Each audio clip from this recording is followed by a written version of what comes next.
آج ہم دیکھیں گے کہ فوج نے سابق D G I S I lieutenant general Faiz Hameed کے کورٹ مارشل کا فیصلہ کر لیا۔ کیا یہ انجام کا آغاز ثابت ہوگا؟ ناظرین، D G I S P R کی جانب سے جاری ہونے والے بیان میں کہا گیا ہے کہ سابق D G I S I lieutenant general retired Faiz Hameed کو فوجی تحویل میں لے کر ان کے خلاف کورٹ مارشل کی کارروائی شروع کر دی گئی ہے۔ بیان کے مطابق فوج نے سپریم کورٹ آف پاکستان کے احکامات پر عمل کرتے ہوئے ٹاپ سٹی کیس میں lieutenant general retired Faiz Hameed کے خلاف شکایات کی تفصیلی تحقیقات کی۔ ٹاپ سٹی ہاؤسنگ سوسائٹی کے کیس کا جائزہ لیا جائے تو یہ معاملہ شروع ہوتا ہے 12 مئی 2017 کو، جب ٹاپ سٹی کے مالک قمر موئز کی طرف سے کہا گیا کہ پاکستان رینجرز اور آئی ایس آئی کے اہلکاروں نے دہشت گردی کے ایک مبینہ کیس میں ان کے دفتر اور رہائش گاہ پر چھاپا مار کر سونے، ہیروں کے زیورات اور رقم سمیت قیمتی سامان لوٹ لیا تھا۔ بعد میں فیض حمید ڈی جی آئی ایس آئی اور کور کمانڈر پشاور کے طور پر اپنے فرائض انجام دیتے رہے۔ قمر موئز کی درخواست میں کہا گیا تھا کہ فیض حمید کے بھائی نجف حمید نے ثالثی کی اور مسئلہ حل کرنے کی کوشش کی۔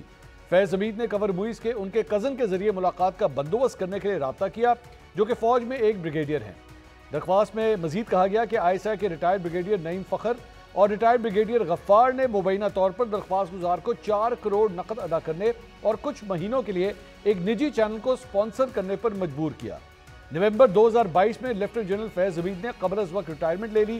تقریباً 1 سال بعد 8 نومبر 2023 کو سپریم کورٹ میں چیف جسٹس قاضی فائز عیسیٰ کی سربراہی میں 3 رکنی بینچ نے ٹاپ سٹی کیس کی سماعت کی۔ دوران سماعت سپریم کورٹ کے ججز نے اپنے ریمارکس میں کہا کہ سابق ڈی جی آئی ایس آئی اور ان کے معاونین کے خلاف شکایات کے ازالے کے لیے وزارت دفاع سمیت متعلقہ فورم سے رجوع کریں۔ پھر 17 اپریل 2024 کو جنرل فیض حمید پر عائد کیے گئے الزامات پر انکوائری کمیٹی قائم کی گئی، جس کی سربراہی ایک میجر جنرل رینک کے افسر کر رہے تھے۔ 5 اگست کو اسی کیس کے حوالے سے جنگ اخبار میں سینئر صحافی انصار عباسی کی سٹوری چھپی، جس میں کہا گیا تھا کہ سابق D G I S I lieutenant general Faiz Hameed کے خلاف اعلیٰ سطح کی انکوائری کے نتائج کے بارے میں تاحال کچھ پتہ نہیں چلا ہے۔ لیکن آج ٹھیک 1 ہفتے بعد D G I S P R کی جانب سے یہ اہم بیان سامنے آیا کہ جنرل فیض حمید کو فوج نے تحویل میں لے کر ان کے خلاف کورٹ مارشل کی کارروائی کا آغاز کر دیا۔